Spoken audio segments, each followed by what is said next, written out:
Welcome everyone, Simon here from the Wells of Wall Street.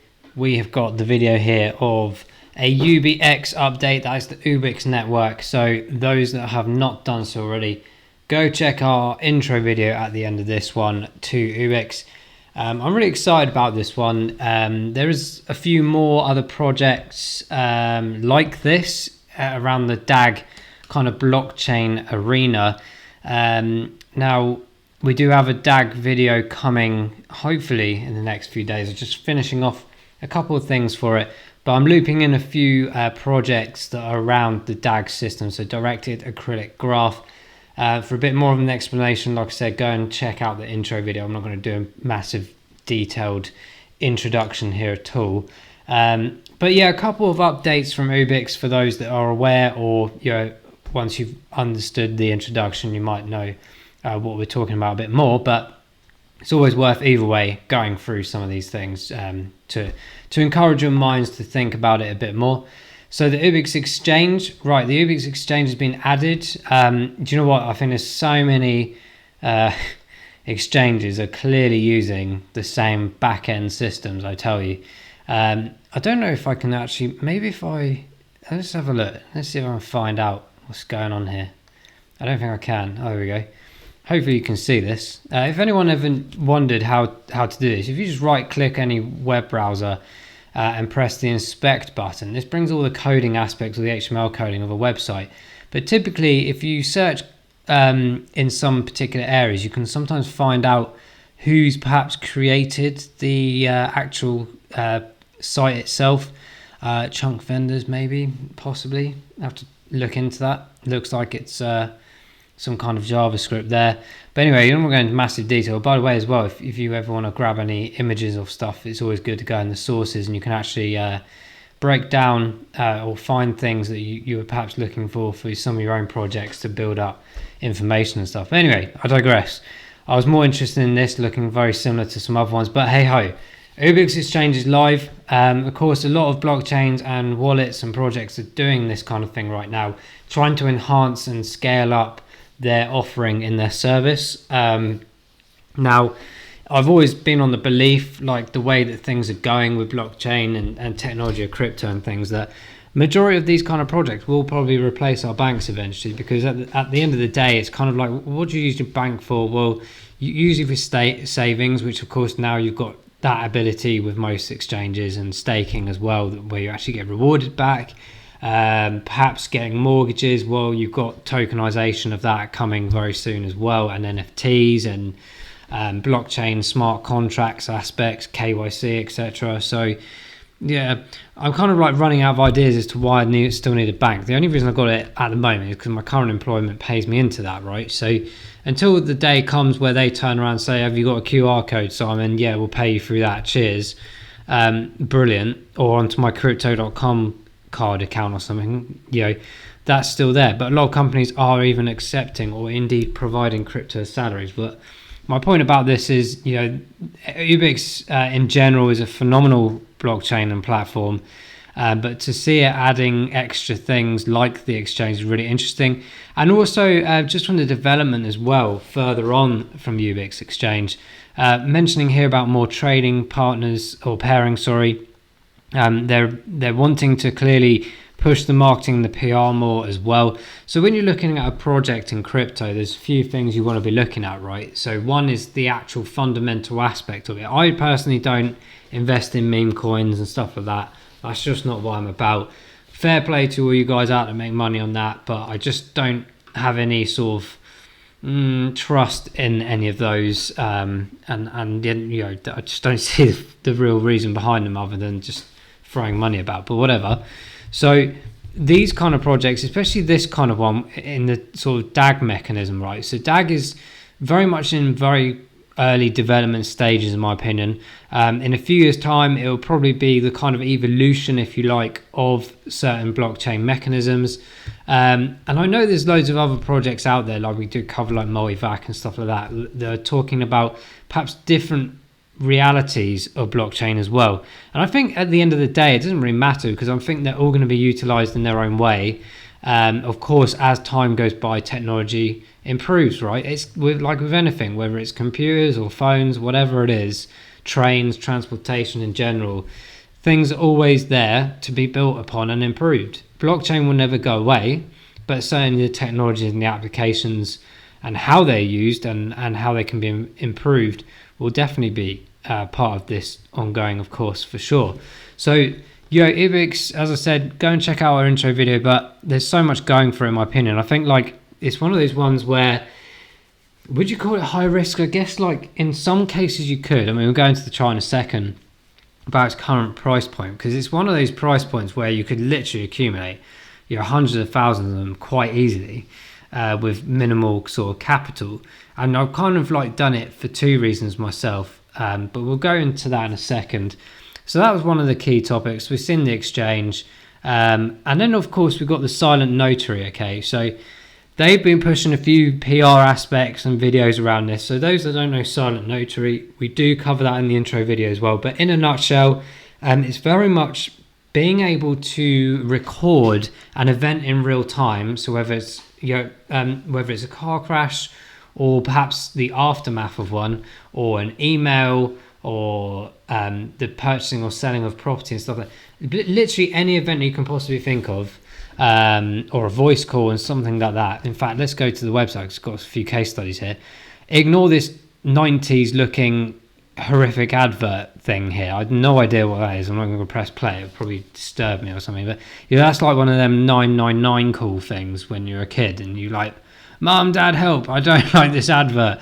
But anyway, so things like this, construction and delivery. And I mentioned this in the previous video. There's a game we used to play, District. We used to follow this like weird orange line around and do loads of stuff in cities and stuff. But you used to be able to see the historic activity of an event. So like in that case, it could have been like a scene of crime or whatever it is. And this sort of thing that you're seeing here visually. You could like have a pre-recorded mechanism of it, or how it sort of happened, because of all the data around it through witness programs or evidence of what it looks like, and you can start to see where it braked or turned and stuff like this, and play it back.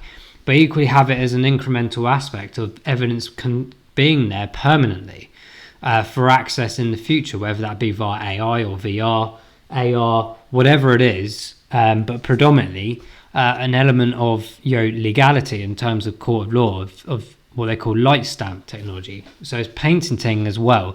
So these are a couple of other things to think about, is the patents behind them. It's quite an interesting topic.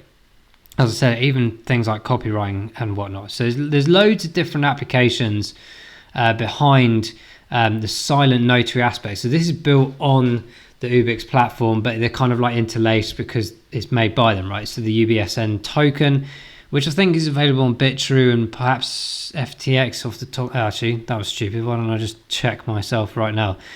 There we go, Bitrue. Sorry, not FTX. Probit Global and CoinTiger. I don't know, have a clue about any of those two. I've got a Bitrue account.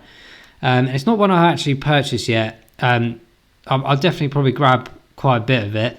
But in general, I mean, there's a massive supply of it. It's just not going anywhere anytime soon. And this is kind of like the confirmation, but there's a multitude of them.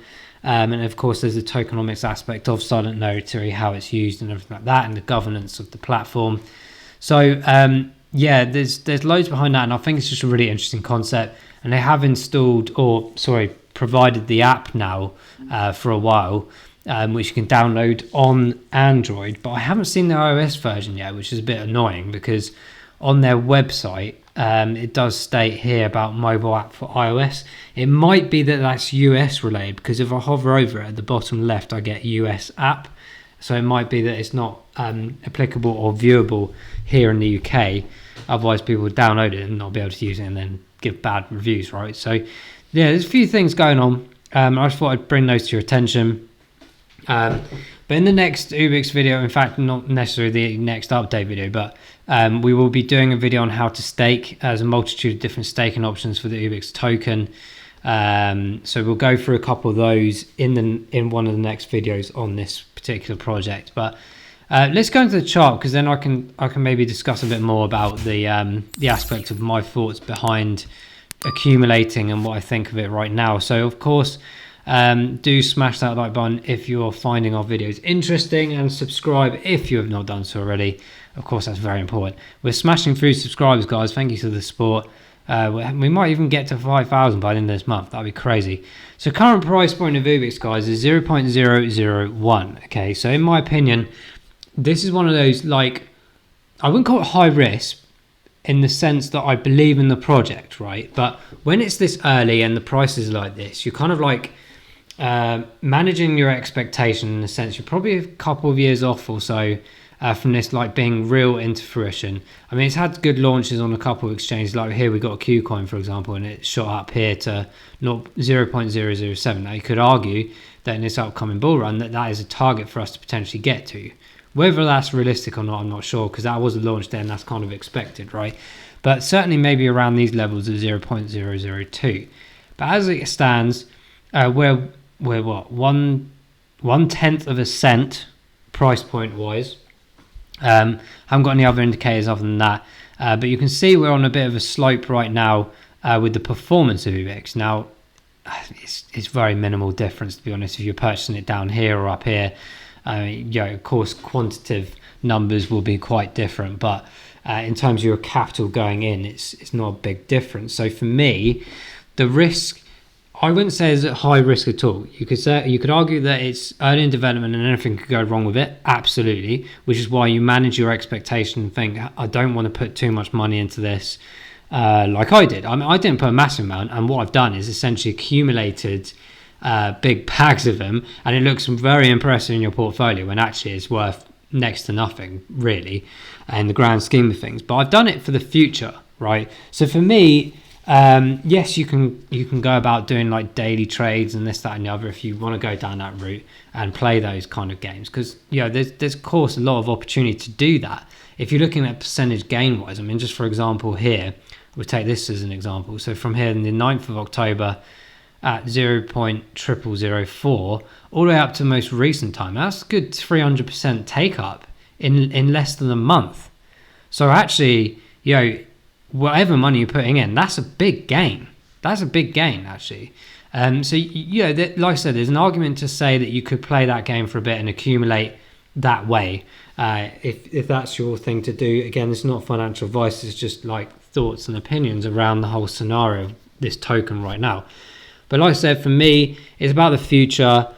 I'm willing to hold for a long time. I'd like to get the staking sorted, and I'm waiting to do the video to show you how to do that and do it myself at the same time, and leave it there until like sort of the DAG concept pushes forward. Because there's projects like Constellation, for example, which I follow as well. I haven't got any of the DAG token, but just to be clear, DAG is the actual part of the blockchain, acrylic, what we've just spoken about. But there's also another project called Constellation, which is the DAG token. So they're both separate things, but however, conveniently, they both do the same kind of project thing, i.e. the DAG protocol system of blockchain. Okay, so just wanted to clear that up. But my point being is that I think that's one of definitely the future aspects of blockchain. And I think it's great to get in early. A lot of people refer this to like when Ethereum just started and stuff like that, and I totally think that that's achievable, not necessarily from the price point perspective, but actually its magnitude of what it's capable of doing.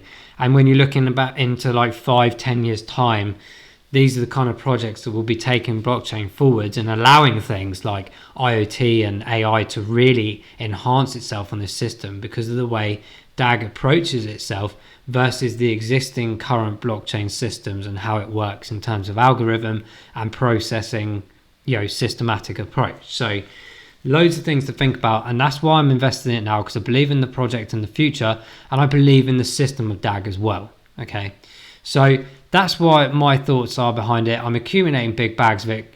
One day it might go to dollar. That's my process in my mind, is that I'm going to bag loads of it.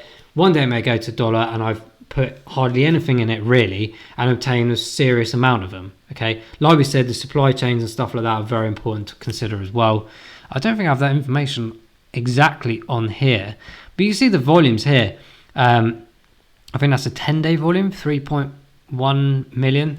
So there's a good amount in there. And let me just check the supply here. So that's UBSN, Ubix, we want to check as well. So of course that's quite important, because then you can kind of get an understand like how much is left, and in terms of the demand and supply, it's going to take some time for that price to sort of match the ambition, if you like, versus what's actually out there in supply and demand, the mindset of that. So let's see here. So you obviously can't see this, but I'm just shouting it out to you. So 45.5 billion UBX tokens in circulating supply, total supply of 1 billion, and a max supply of, is that 1 trillion? I think that's 1 trillion. Yeah. So there's a lot there. Circulating supply 45 billion, total supply 1 billion. So it's quite interesting, and it's certainly an opportunity to accumulate as much of the percentage of it as you can, really, before it might take off. So that's my thoughts behind it. But let's go into the price mechanism on the chart here for Ubix. I've just got here, obviously, the two aspects. I'm just going to draw that out a bit more so you can see that line. So here we've got the longer term fib retracement, and I've got a bit more of a macro level as well. Just so we can see what is going on here in a bit closer detail. So we've had a few resistance aspects around this sort of mark here at 0.0012. Again, I'm talking about very minimal changes here, to be honest. And I think what's good, actually, to be fair, with Ubix, if you just pull it back out a bit more, we mentioned about this launch and pretty much an absolute flop down. And then from this point really here on the 14th of August, where we're floating literally not even the 10th of the cent, it's kind of like a bit more of a price discovery mode, really. I know we could say price discovery was up here, but I think that's an unfair judgment around this area because of the launch, right? So it's all rejected. So I'm really focused on this particular area, because if you look closely at this particular section recently, we're kind of actually matching where you see this grey line, the bottom of the fib retracement, ironically, is actually where this level touches as well.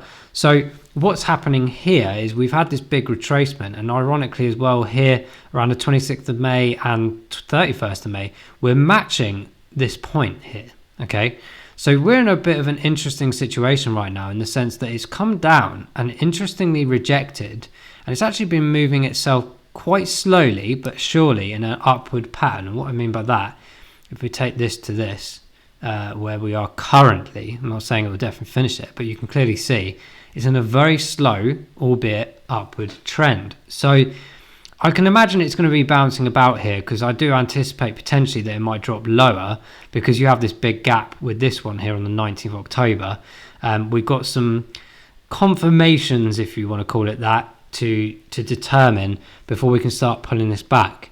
However, the other instances of this kind of movement, in my opinion, is trying to find the real newer price of projects. Okay, so you could argue that we've had this kind of nice hill, if you like, here, and it's kind of then matched back down to here. It's tested this ground and it's gone, no, we're happy to go up here now. So we've done that. So now we're testing, in my opinion, this area here. I'm just going to draw it in so you can see what I'm talking about, if I can find my boxes here. So literally from these top points here to probably around this marker here.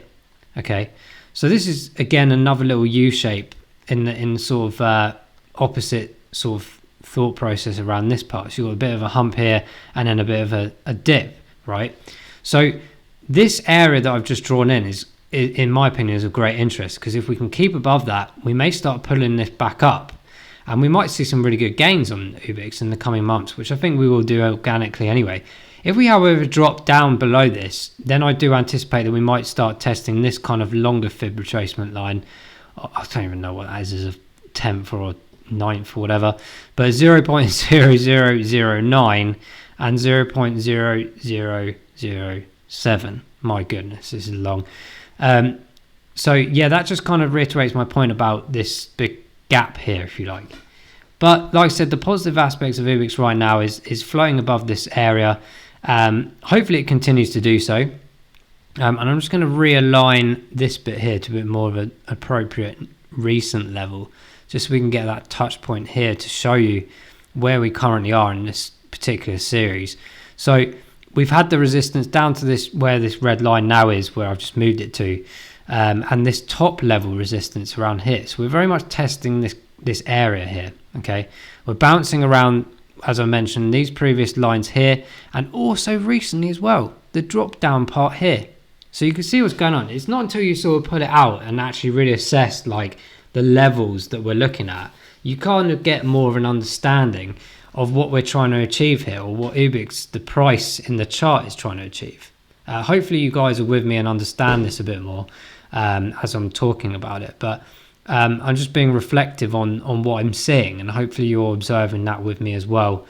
So that's why I'm saying it's a really important part right now, because it's really testing this level. But equally, especially since the 5th of November, we have seen clearly a push up. Now, this is probably people maybe doing day trades or 4-hourly trades or something, making sure it doesn't drop down, because they know that if it drops down this line and stays there, we will probably have that big downtake to these areas. That's my thinking behind it. That's what I think is generally going on.